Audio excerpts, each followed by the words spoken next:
Hey guys, Surgeon here, and welcome to a new video. In this video, we're just going to be talking about a really quick comparison between Super Compost and Ultra Compost, and, well, when is it better to use one than the other? So, with the introduction of Ultra Compost from Fossil Island, I figured it was about time that I made a video, considering how much I love farming, about which one is better and when you should be using one or the other. So, I hope you guys do enjoy this video, and if you do, remember to go ahead and give it a like, and if you want to see more from the channel, go ahead and subscribe. Now, with all of that being said, let's go ahead and let's go farm some stuff.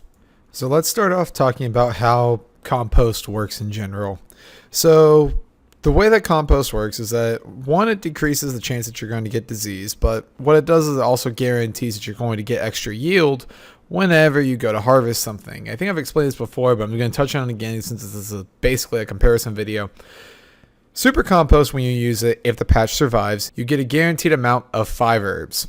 If you use Ultra Compost, that is increased by 1. So the minimum that you can get if a patch survives is 6.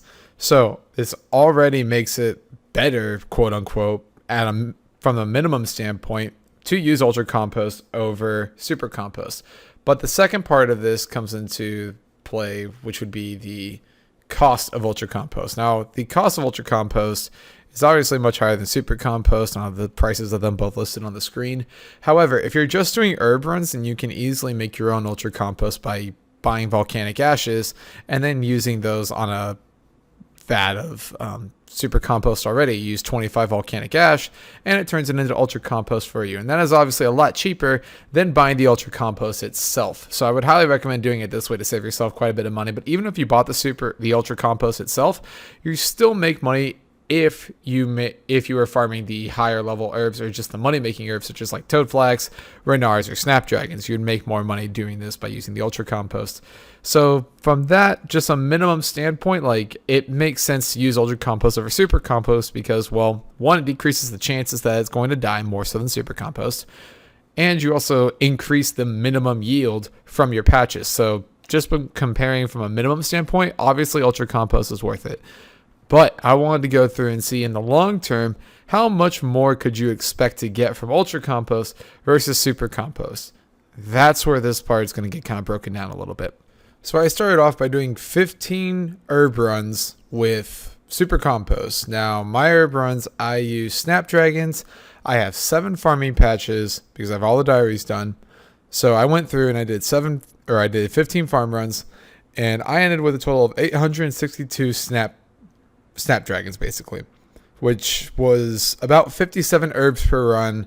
You divide that by 7, it's about 8 per patch. Now keep in mind, I am using magic secateurs and I have the farming cape equipped, which does increase my yield. Plus, with the diaries completed, I also get better yield from the Catherby herb patch.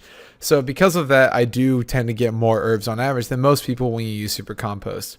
Now, when I did my Ultra Compost runs, I only did 10, but I figured after 10 it would give me a good estimate as to how much I'm expecting to get. And so I ended up having 649 snapdragons after 10 runs. So you divide that by 10 and you end up getting about 65 herbs per run, and then you divide that by 7 and it ends up being a little over 9 herbs per patch. So this does really kind of hold up, and it does kind of prove the point that Ultra Compost was supposed to make, was that it will increase your yield by 1. So now the question becomes, is Ultra Compost worth it? And to be honest, it really comes down to whatever herbs you're farming. Obviously, if you're using, like, well, I don't know, guams and marintils, which I don't really know who uses those. But if you're using those, like, obviously the cost of the Ultra Compost is not going to outweigh the extra herb that you're going to be getting when you farm these. However, if you're farming things like toadflax and renars, where the price of the herb is much higher than the cost of the actual compost, then using the Ultra Compost is definitely worth it because, well, the benefit is outweighing the cost, which makes it more worth it. So pretty much in the long run, I'm going to post up a couple herbs that are definitely worth it to use Ultra Compost for.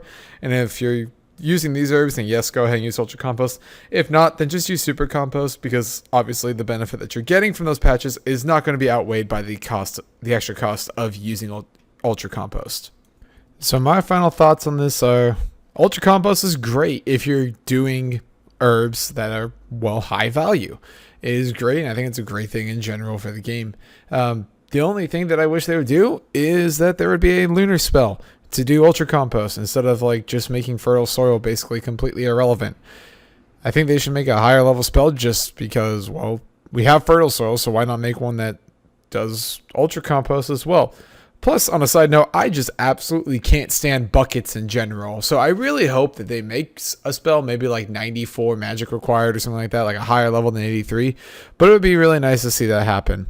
Last thing we're going to go over, though, in this before I just send y'all to the end screen is how do you make ultra compost? And you make it the same way you make super compost. So you're going to take 15 watermelons, take them, go put them in a compost bin, and you're going to let that turn into compost. Now, before you go and harvest the compost into buckets, you're going to take 25 volcanic ash, which they all stack, which is really nice. So you can just take a big old stack of volcanic ash to the compost bin, open up the compost bin, and before you harvest, take the volcanic ash and put it in the bin and then harvest your ultra compost. That's it. It's very simple. It takes 25 ultra compost or 25 volcanic ash to turn an entire bin into ultra compost.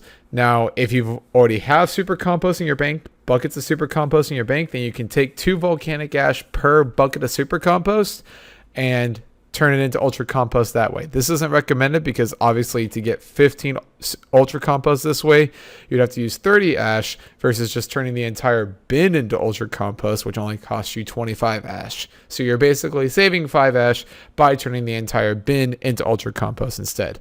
And that's going to go ahead and do it for this video. This is a really short video. I didn't want to do anything super lengthy or whatever on this. Didn't want to milk that 10 minutes that everyone keeps talking about. So I'm going to keep it short and simple to the point. Ultra compost overall is really good. I think it's a good idea for farming. Does it ruin the game? I don't really think so. It just increases the yield of patches or increases the yield of, well, allotments and herbs by 1. So there's that, but I don't really think it ruins the game or anything. So if you guys did enjoy the video, go ahead and give it a like. If you want to see more content from my channel, go ahead and subscribe.